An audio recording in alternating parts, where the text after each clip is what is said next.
વીઘે તમારે 11-12 મણિયો 13 મણિયો ઉત્પાદન લેવું હોય જીરું જોવા આવ્યા પેસર 5 કિલોમીટર આયા જોવા જોઈ લો હરપાલભાઈ કે ઠેઠ 5 કિલોમીટર જીરું જોવા આયા હે કેવું લાગ્યું બહુ હરપાલભાઈ સરસ એકદમ બહુ 9 નંબર જમીન 35 છે પણ જીરું બહુ સારું છે બહુ સારું હે ને 13 થી 14 મણિયો આવશે વસ્તુ બહુ સરસ અને સ્ટાન્ડર્ડ જીરું છે આવું મારે પણ નથી મેં મારે ઓલા વાવ્યું છે મારે 9 એકરનું જીરું છે આવું નથી ટૂંકમાં વેરાયટી બહુ સરસ અને કોઈ ખેડૂત મિત્રને વાવી હોય હા તો આ જોવાય 57 નવો જોવાય પ્રીમિયમ વસ્તુ નમસ્કાર ખેડૂત મિત્રો આદિત્ય એગ્રો ટ્રસ્ટ ચેનલમાં આપ સર્વે ખેડૂત મિત્રોનું સ્વાગત છે આજ ફરી પાછા આપણે ફિલ્ડ ઉપર આવી ગયા ફરતા ફરતા આંટો મારતા હતા અને જનરલી બધા ખેડૂત મિત્રો પણ આ જીરું જોતા હતા અને ખાસ એ કંપનીના સાહેબ પણ અહીંયા જીરું જોતા હતા એટલે મેં કીધું ચાલો આપણે વિડીયો એક ઉતારી નાખવી કે જીરું કેવું છે કેમ કે મને તો જોતા બહુ સારું લાગ્યું હતું એટલે મેં કીધું આપણા ખેડૂત મિત્રો સુધી સાચી માહિતી પહોંચે ને સારી કંપનીનું બિયારણ તમારા સુધી પહોંચે ને તમારે ઉત્પાદનમાં ફાયદો થતો હોય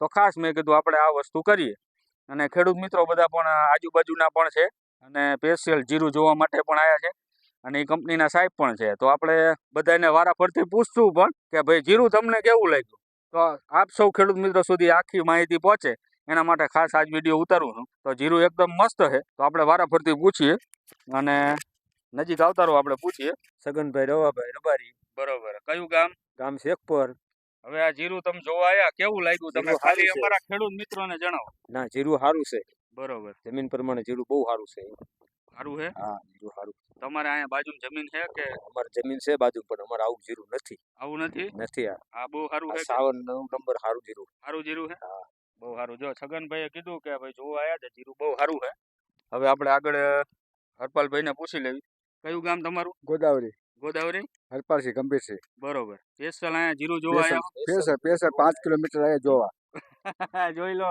હરપાલભાઈ કે ઠેઠ 5 કિલોમીટર જીરું જોવા આવ્યા છે કેવું લાગ્યું બહુ હરપાલભાઈ સરસ એકદમ બહુ 9 નંબર 9 નંબર ને તમે ઓલું કહેતા હતા ને કઈક કે આયા તરત ગેર્યા તારે જમીનનું જમીન 35 છે પણ જીરું બહુ સારું છે બહુ સારું છે ને 13 થી 14 મણિયો આવશે હા તે જોઈ લો 13 થી 14 મણિયો ખેડૂતનું કહેવાનું છે હું કાંઈ નથી કહેતો બરોબર તો ખાસ તમે જોજો આગળ આપણે જીરું પણ તમને બતાવશું આપણે એમના ભાગીદારને વાત કરી લઈએ તમે એના ભાગીદાર છો આ જીરું તમે વાવ્યું છે બરોબર કેવું લાગ્યું તમને જીરું સારું આખું નામ તમારું બોલી જાવ વિક્રમભાઈ પોપટભાઈ બરોબર ગામ મોટી કઠેકી ગામ અને આ તમે જીરુંનું વાવેતર કર્યું અગાઉ એ વાવેતર કરતા હશો ને અલગ અલગ જીરું તો અગાઉ કરતા આ મજા આવી કે અગાઉનું સારું હતું અરે મજા આવી આ મજા આવી બહુ સારું લાગ્યું બહુ જોઈ શકો છો ખેડૂત મિત્રો એમને પણ જે ભાગીદાર છે એમને પણ જીરું બહુ સારું લાગ્યું આપણે આગળ પૂછતા જઈએ શું નામ તમારું રોહિતભાઈ દેવજીભાઈ રબારી બરોબર કયું ગામ શેખપુર અહીંયા તમારી બાજુમાં જમીન છે હા આ જીરું કેવું લાગ્યું જીરું એકદમ સારું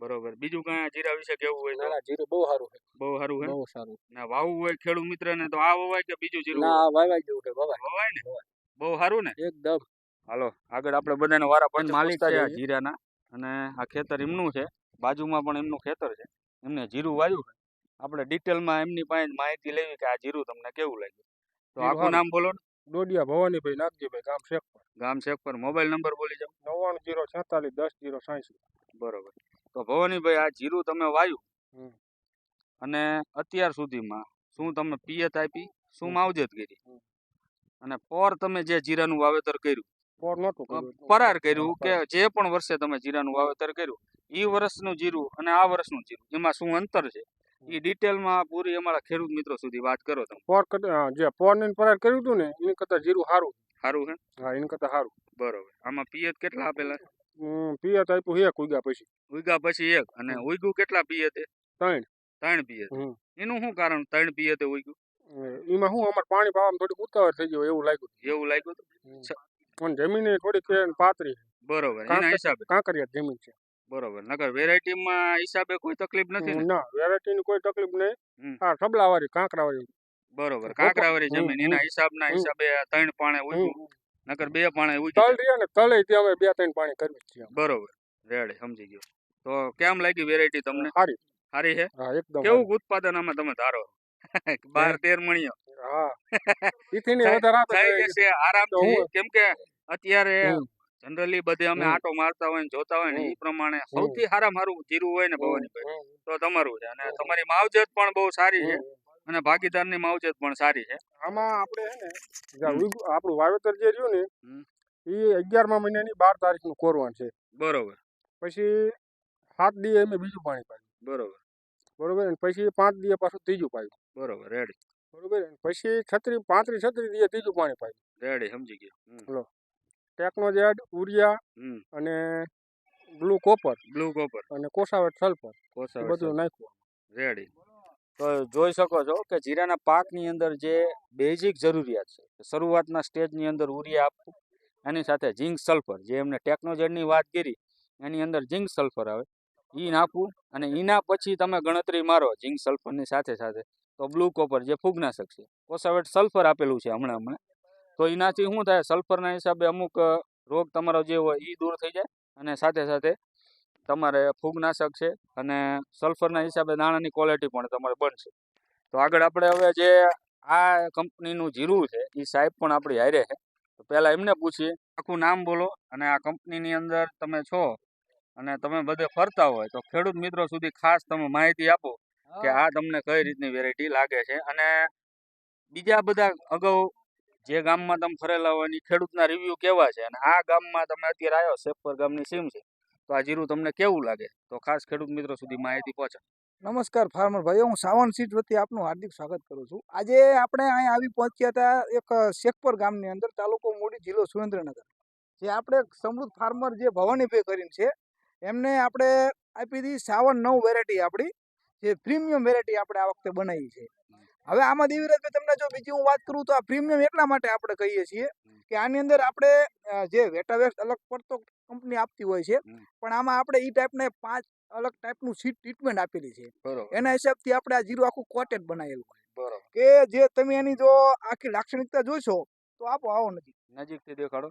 તમે નજીકથી આની અંદર જે ડાર પડે ને એ ડારમાંથી જે આખી આ જે ભૂમકી બેસે ડારમાંથી આની અંદર ડાર પડે. તમે જો સક્રિય આકારનો જે આખો છોડ બને છે, તમે જો એક છોડનો ઘેરાવો તમે જોઈશો ને તો તમને આ છોડની લાક્ષણિકતા જોવા મળશે. જનરલી શું થતું હોય છે કે જીરાને હાઈટ થાય તો 4-5 ડાળી પડીને એ અટકી જતું હોય છે, પણ આ ડાળમાંથી જે ડાળ પડે એના હિસાબથી આખો છોડ જે રહ્યો એ છત્રી આકારનો, શંકુ આકારનો થતો હોય છે. એને આપણે વર્ષથી આપણે આ ડેવલપ કરેલી વેરાયટી છે, 2 વર્ષથી આપણે જોઈએ છીએ, બીજે બધે જોઈએ છીએ, બીજું વેરાયટી જોઈએ છીએ, પણ એના કરતા આપણને તો અલગ લાગે, પણ ખેડૂત એવું કહે છે કે ભાઈ બીજું અમુક જે થતું હોય છે એમાં છોડનો આખો ઘેરાવો આખો જુદો હોય છે. માનો કે તમે જો આખી ભૂમકી બેસી તો એમાં તમે જો દાણાની સંખ્યા જોઈ લો, વધારે છે ટૂંકામાં એમ. એના હિસાબથી આપણે આ વેરાયટી પ્રીમિયમ છે, અને જે બીજું છે સામે તમને દેખાતું હોય. તો આજુબાજુમાં તમે આટો મારતા હોય, અલગ અલગ ફિલ્ડમાં ફરતા હોય, કેમ કે તમે આ કંપનીમાં છો, તો ઈ ખેડૂતોના રિવ્યુ કેવા છે? ઈ ખેડૂતો એમ જ કહે છે કે અમુકરા સામે થોડીક રોગ પ્રતિકારક શક્તિ આપણે વધારે છે કહેવાય ને, પણ અમુક જગ્યાએ બાજુમાં તમે જો લઈ જાવ તો અહીંયા જીરું આખું વયું ગયેલું છે. એની બાજુમાં એક જ છેટે આ છે, એ તો ભવાનીભાઈને કહે છે. બાજુમાં જે જીરું છે એમાં કેમ છે, હા એમાં શું કે સુકારાની પ્રમાણે જાજુ છે, એની બાજુમાં ખાલી એક જ છેડો તમે મૂકો તો આમાં તમે ફરતું જોઈ લો, તમે બતાવો ફરતું દેખાડ દો, ફરતું જીરું દેખાડ દો, જીરું તમે જોઈ લો, તમને ક્યાંય બીજો છોડ કેટલા વીઘાનું છે ભવાનીભાઈ? 6 વીઘાનું જીરું છે, ફરતું તમે જોઈ શકો છો, જોવા દેખાય એમ. અને ખેડૂત મિત્રો પણ સ્પેશિયલ જોવા માટે આવેલા છે. જીરું ફરતું બધી જગ્યાએ એક જ ધારું છે, તમે જોઈ શકો છો. આભાર સંજયભાઈ તમારો પણ, કે જો આ ખેડૂત મિત્રો સાથે સારી વેરાયટી પહોંચે એના માટે ખાસ આ વિડીયો ઉતારવી છે આપણે. તમે ખેડૂત મિત્રો જોઈ શકો છો, આપણે ફરતો પ્લોટ તો દેખાડી જ દીધો છે. આપણે એક ખેડૂત હજી બાકી રહી ગયા, એમને પૂછી લેવી કે એમને કેવું લાગ્યું છે. શું નામ તમારું? મારું નામ પરમાર ગીરવાનસિંહ ગોદાવરી. હું એક ફાર્મર જ છું. મારા બાજુના ગામમાં છે ભાઈ ભવાનીભાઈ, એને મને આજથી 10 દિવસ પહેલા કીધું હતું કે તમે આવો આપણી વાડીએ. મારા દોસ્તાર છે, મેં 5909 નું વાવેતર કર્યું છે જીરું. તમે જોવો, મને આ થોડીક અનુકૂળતા હતી, હું નીકળ્યો ઘરેથી. પછી ભવાનીભાઈને મેં રિંગ કરી તો મને કે આવો હું વાડીએ જ છું. બરોબર. પછી વાડી આવ્યો, અમે બે રાઉન્ડ કર્યો, જીરું જોયું, મને વ્યવસ્થિત લાગ્યું, જીરું બહુ સારું છે 59. પછી જોગાનું જોગ વળી મને કે ઘડીક જો ને સાહેબનો ફોન આવે છે, સાહેબ આવે છે, મીટિંગ કરી લેવી. બરોબર. આ બધું અનુમાન ભેગું થઈ ગયું. બાકી વસ્તુ બહુ સરસ અને સ્ટાન્ડર્ડ જીરું છે. આવું મારે પણ નથી, મેં મારે ઓલા વાવ્યું છે, મારે 9 એકરનું જીરું છે, આવું નથી. ટૂંકમાં વેરાયટી બહુ સરસ, બહુ સરસ. અને કોઈ ખેડૂત મિત્રને વાવી હોય હા તો આ જોવાય 5909 જોવાય, પ્રીમિયમ વસ્તુ જોવાય, બીજું નહીં. હા સાહેબે કીધું બરોબર, સચોટ છે. બરોબર ને? હા રેડી. સારું. તો તો જોઈ શકો છો એકબીજા ખેડૂત મિત્રો આવી રીતના જોઈ અને વેરાયટી વિશે વખાણ કરે છે. તો એમ નામ તો વખાણ ન કરે, વેરાયટી કંઈ સારી લાગી હોય તો વખાણ કરતા હોય. તો ખાસ ખેડૂત મિત્રો તમારે સારી વેરાયટી વાવી છે, વીઘે તમારે 11, 12 મણીઓ 13 મણીઓ ઉત્પાદન લેવું હોય તો 57-9 પ્રીમિયમ જીરુનું વેરાયટીનું વાવેતર કરજો, એટલે એકદમ સારું ઉત્પાદન તમને મળી શકશે. આ ટાઈપની આપણે ડોલ જો આ ડોલ છે, ડોલ આપણે સાથે ડોલ પેકિંગમાં આવશે. 5 તો કિલોનું ખાસ પેકિંગ આવશે. જીરું જર્મિનેશન પણ બહુ સારું આવે સારું. છે. એટલે આ ડોલનો જ આપણે માર્કો રાખવાનો, એ મુજબ આપણે ખરીદી તો કરવાની. જોઈ શકો છો આ રીતની 5 કિલોની ડોલ આવશે, આ રીતનું આવશે ટોટલી. અને એકદમ પટ મારેલું જીરું આવે છે ત્યાંથી ને તે થાયરમનો પટ મારેલો હોય છે. અને વેરાયટી એકદમ સારી છે, બધા ખેડૂત મિત્રોને ગમી છે. તો ખાસ ખેડૂત મિત્રો આવતા વર્ષે સારી વેરાયટી જોતી હોય તો 57 પ્રીમિયમ 9 આવા નવા મારા સારા વિડીયો જોવો હોય તો મારી ચેનલ આદિત્ય એગ્રો ટ્રેડર્સને વધારે ને વધારે ફોલો કરજો અને શેર કરજો. અને હવે મળશે ક્યાં એ વસ્તુ તમને કહી દઉં. તો સુરેન્દ્રનગર જિલ્લાના ખેડૂત મિત્રો હોય તો આપણે રાજપાઈ એગ્રો છે, આપણે રવિ સીડ્સ એન્ડ ફર્ટિલાઇઝર, તો ત્યાં પણ મળી જશે. મારી શોપ ગોદાવરી છે તો ત્યાં પણ તમને મળી જશે. અને કદાચ બહારના જે ખેડૂત મિત્રો છે તો એના માટે હું એક હેલ્પલાઇન નંબર નાખું છું આ કંપનીનો. તો કદાચ બહારના જે આપણા સુરેન્દ્રનગર જિલ્લા સિવાયના જે ખેડૂત મિત્રો છે તો એનામાં આ વેરાયટી પહોંચી શકે આવતા વર્ષે. ખાસ એનો નંબર પણ હું નીચે હેલ્પલાઇન નંબર નાખી દઈશ, તો એમાં તમે કોન્ટેક્ટ કરી અને તમે જીરું મંગાવી શકો. આભાર.